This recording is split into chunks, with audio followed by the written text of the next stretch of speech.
நாமத்துக்கு சோத்திரம் உண்டாவதாக. ஒதுக்கப்பட்டு இருந்த கற்சாடி ஆண்டவருக்கு தேவைப்பட்டது ஒரு நாள். ஏனென்றால் ஆண்டவரை அதை பார்க்கிறார்.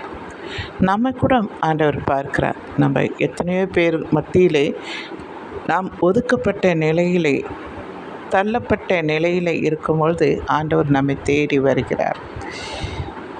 அந்த காலியான பாத்திரத்திலே கழுவி நீங்கள் தண்ணீரை நிரப்புங்கள் என்று சொல்லுகிறார். அது பிறகு ஆண்டவர் ஆசீர்வதிக்கிறார். திராட்சரசமாக மாறுகிறது. நம்முடைய ஒரு நாள் நம்முடைய காலம் மாறும், நாட்கள் மாறும். இப்படியே இருந்து விடாது. ஒரு நாள் நம்மளை தேவன் ஆசீர்வதிப்பார். நீங்கள் பார்க்க முடியாத சந்தோஷத்தையும் எண்ண முடியாத அதிசயங்களையும், நாம் முந்தி எப்படி இருந்தோம், இப்போ எந்த நிலையில் ஆண்டவர் நம்மை வைத்திருக்கிறார் என்று பார்க்கும்போது மெய் சிலிர்த்து ஆண்டவருக்கு ஆனந்தத்தோடு நீங்கள் கண்ணீர் சிந்தி ஆண்டவருக்கு நன்றி சொல்கிறவர்களாய் நீங்கள் மாறுவீர்கள். நீங்கள் கலங்காதீர்கள். இன்று நான் இப்படியாக இருக்கிறேனே, என்னை யாரும் பார்க்கவே இல்லையே என்று நினைக்காதீர்கள். தேவன் உங்களை பார்த்து கொண்டு இருக்கிறார். நீங்கள் எப்படி இருக்கிறீர்கள் என்பதை ஆண்டவர் ஒரு நாள் பார்த்துட்ருக்கார். ஒரு நாள் வரும், உங்களை ஆசீர்வதிப்பார்.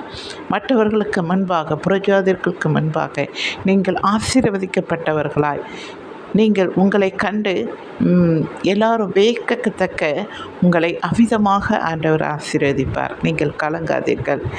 நீங்கள் எதற்குறிச்சும் கலங்காமல் உங்கள் நீதியும் நியாயத்தையும் எப்பொழுதும் ஆண்டவருக்கு உகந்த பலியாக உங்களை எப்பொழுதும் தன்னை சுத்திகரித்து ஆண்டவருக்கு பாத்திரமாகவே நடங்கள்.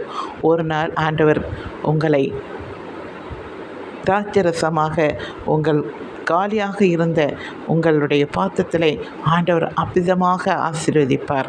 நீங்கள் ஆசீர்வதிக்கப்பட்ட பிள்ளைகளாக இருப்பீர்கள்.